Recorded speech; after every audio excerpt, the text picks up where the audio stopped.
Hello guys, and welcome to this first ever video of Critica Online. If you're part of my Hades Star audience, you can sit down and enjoy, but this is going to be covering that game. As this is the first noob tutorial I am making for this game, let me just set it on record. The reason I am making videos for this game, aside from wanting to really expand the YouTube channel and have some fun doing it, is because the game lacks a really strong community of information, contribution, and a bunch of other little things where you can't really find information on anything. Like if you look on YouTube, clearly you will look at Critica Online and it's like most of the videos are a year old, a lot of them are outdated. It's like, oh my god, and it was extremely frustrating finding any information on it when I first started. So that's why I'm creating these. Before we begin officially, just a couple of warnings for you guys. If you're the type of gamer that doesn't like playing in groups or playing in guilds or being carried or doing all these different things, this game is likely not for you. The reason why is because this game is not at all solo friendly. A lot of it you will need to be carried by someone else who's already achieved blah gear and can do it very easily. Because a lot of the dungeons you'll need to do later on in the game will inevitably be carry heavy.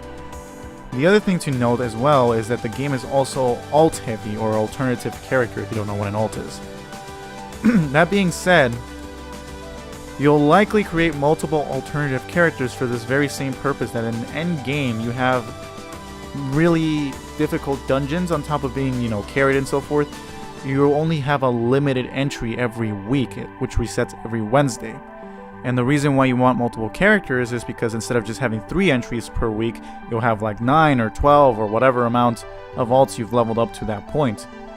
Like I said, if you're not into that type of gameplay where you like having many alts or can be tolerant of that, this game is probably not for you. So if you looked on the title, of course this is going to be focusing on leveling. It is not very well covered in the game. It's very poorly described. Some things are very stupid, and it's just going to be a guide so you don't feel frustrated at the end of the day and know exactly how you're supposed to do it, and or a general guide to doing it efficiently anyway. So enjoy! So on the topic of leveling, when you first start the game, you're going to pretty much suffer through, all 70 levels. But one big thing to note, especially if you're not quite at level 70 yet, and you may not know this beforehand, it really starts to slow down at level 59. Once you get there, you notice a significant drop in your progression toward level 70. And the other thing to note is at level 65 it gets even worse.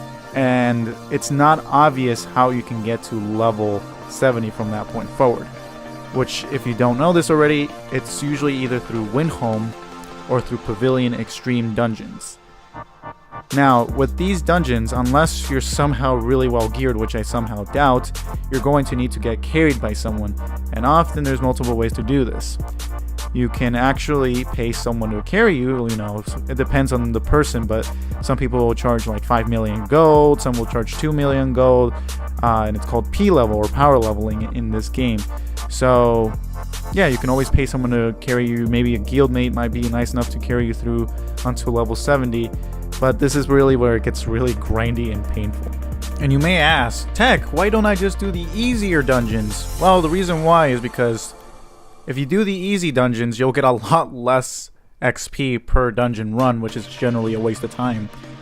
And on the topic of that, the ideal difficulty you always want to aim for, unless someone is power leveling you up to level 70, is you want to do it on hard. The reason for that, even though Extreme gives you more XP per dungeon run, is because Extreme will likely take you 5 times longer to complete than a simple hard one, which is just a waste of time and makes it inefficient as well. Not to mention, it will actually be doable and fairly easy to do with just the gear you pick up from dungeons, which is the other point. You don't want to spend mats on random gold or legendary gear before you get to level 70 and so forth. You just want to save all those mats, because ultimately the stuff that drops in every new dungeon will usually be enough to carry you through hard, so you don't need that extra gold or shininess in your inventory or setup. And with you knowing that ahead of time, I hope you'll be able to think ahead and be like, oh crap, I'm going to need to get someone to carry me, or I'm going to need to be really patient to level up all the way to 70 or whatever. So at least now you know how to get up there, because this wasn't really covered anywhere. And unless you're in game constantly asking people, you would really never figure this out from the game material.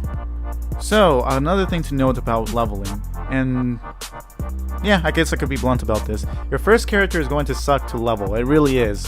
But that's okay, because you're in the process of learning as you're leveling up that character, so you won't really notice it as hard as, for example, if you're starting a second character and you have to start from scratch again. The thing to note though is, as you progress and you get to, I believe, level 65, you'll start to unlock the devotion system. That system basically allows you to get certain benefits for leveling up characters beyond level 40 and to fill up this XP bar that you see at the top. As you level up those devotion levels, you gain an XP boost up to 100% at level 5, which makes it much faster to level up a character or an extra alt or whatever.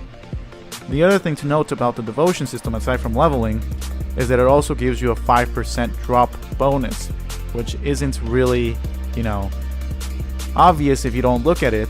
And it is very important, because if you haven't realized this yet, a lot of the game mechanics are based off of RNG, or the process of getting random drops from dungeons, and one of them being like the really good stuff you want. So a higher drop rate percentage boost in any way would always help. And I also talked about getting carried, especially end game.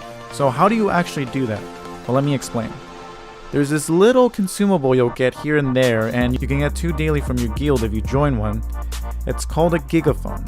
Basically, if you right click this item, you'll get a text box which will allow you to type whatever you want, and what it'll do once you press enter is you see the text that goes on the top left of your chat screen that's green.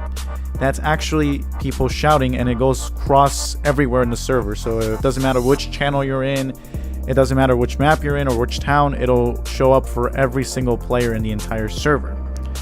So, that being said, a lot of people use it to announce trades, or announce things they want to buy, or announce things they want to sell, and you could actually use this to advertise that you want to be carried through X dungeon like Abelard or Titan, and say like WTB, which stands for want to buy, Abe/Titan, full runs or whatever, and then PM request or whatever, something like that. And that's how you would get someone interested that can actually carry you through it to do that. Obviously, people will be like, at least Abelard and Titan typically go for 2 million to 2.5 million total for all 6 runs, or all 4 runs, excuse me. I'm thinking of the current event, which has 6.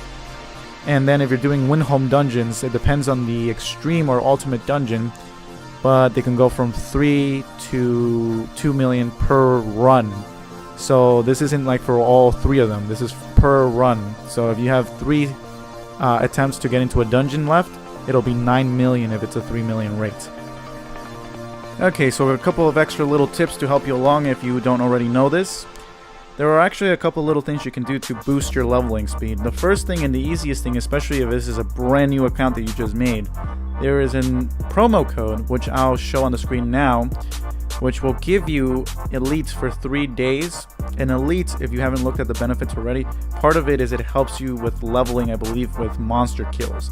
So every monster kill gets an X percentage of extra XP that goes to you because you have Elite. So if you're not already aware, if you're watching this video by the time that I released it rather than like 5 months later or whatever, there is currently a leveling event which would give you a box every 5 levels starting from level 15. In these boxes you get a 50% XP skipper, I like to call them. You just skip 50% of your level, and it'll give you 4 of them every 5 levels until you get to level 65, I believe. At that point, it gives you 2 at level 65 and gives you 2 more at level 69. So if you're starting off, hey, this is a great thing to get started with, and it'll definitely help you along the lines. Now, something to keep in mind too is I recommend not using those XP boosts necessarily until level 30, because honestly, level 15 to 30, they just go very quickly, especially if you're efficient. And if you want to get to level 65 the fastest, you want to skip those higher levels where it's like, oh, it's such a grind type of thing. Ideally, maybe you would even wait until level 45, because at that rate you can just skip a whole crap ton of levels. And a quick disclaimer, if you look at the details from the events, you'll see that level 1 through 64 has its own specific type of XP skipper, and level 65 to 70 has its own different type. You cannot use levels 1 to 64 skippers on 65 through 70. So if you don't already know this, there you go, so you can have some hindsight. Anyway, with that being said, guys, I hope you enjoyed the video. I hope it was helpful. Leave any comments, and of course subscribe, hit the bell icon, do all those good things, and I hope you enjoy. I'll catch you on the next one. Bye!